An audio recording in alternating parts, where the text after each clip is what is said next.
எதுவுமே இல்லாத ஒரு பொண்ணு இப்போ இந்த வீட்லயா அப்படின்னு இருக்கும்ல. ஸோ நான் ஒரே வார்த்தையில சொல்லிட்டேன். இதெல்லாமே ஒரு பெரிய மேஜிக் தான். பட் இதுக்காக நிறைய ஹார்ட் ஒர்க் இருக்கு. சும்மாலாம் எதுவுமே இல்ல. சும்மா லைஃப்ல வந்துட்டோம் அப்படின்னு கிடையாது.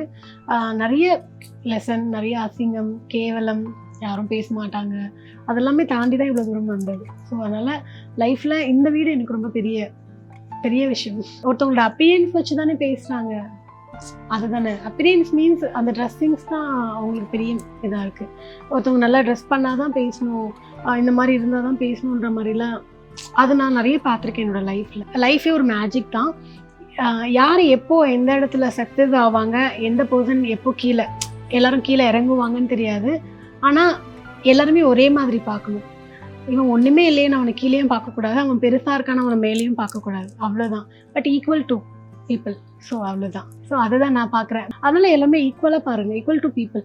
இவன் பெருவன், இவன் சின்ன, இவன் காரில் வரான், அவன் பைக்கில் வரான், அப்படிலாம் யாருமே இங்கே கிடையாது. யார் எப்போ பூமாவாங்கன்னு தெரியாது. அன்னைக்கு நீங்கள் அப்படி பண்ண ஒரு பொண்ணு தான் இன்னைக்கு நீங்கள் எல்லாருமே வந்து அந்த பொண்ணு அவள் சீரியல் வரா, கயலில் வரா, அவள் விஜய் டிவியில் வரா அப்படின்னு ப்ரௌடாக சொல்கிறீங்க. நான் எப்படி 15-20 வருஷத்துக்கு முன்னாடி இருந்தோம், இப்போயும் ஸ்டில் வரைக்கும் நான் கிட்ட அப்படி தான் பேசுகிறேன். சினிமாவில் இருக்கிறவங்களாலே எதுவும் பண்ண முடியல, சக்ஸஸ் பண்ண முடியல. இதெல்லாம் ஒன்றுமே இல்லாமல் போகுது, இதெல்லாம் என்ன பண்ணிடும், இது மூஞ்சில் எங்கே வரும் அப்படின்னு என்கிட்ட சொன்னாங்க. இது ஒருவேளை சாப்பாட்டுக்கே கஷ்டப்படுது, இவெல்லாம் போய் என்ன பண்ணுவா அப்படின்னு சொல்லிட்டு என்ன சொன்னாங்க. சினிமாவில் இருக்க பர்சனா? சினிமாவில் இருக்குன்னா அதர் பர்சன் இப்போ ஸ்டில் வரைக்கும் என்கிட்ட பேசிகிட்டு இருக்காங்க. ஸோ இப்போ அவங்க வந்து ரொம்ப ப்ரௌடாக எனக்கு தெரிஞ்ச பொண்ணு தான், எங்கள் கூட இருந்த பொண்ணு தான். ஸோ மனுஷங்க எப்படி மாறுறாங்க பாருங்களேன்.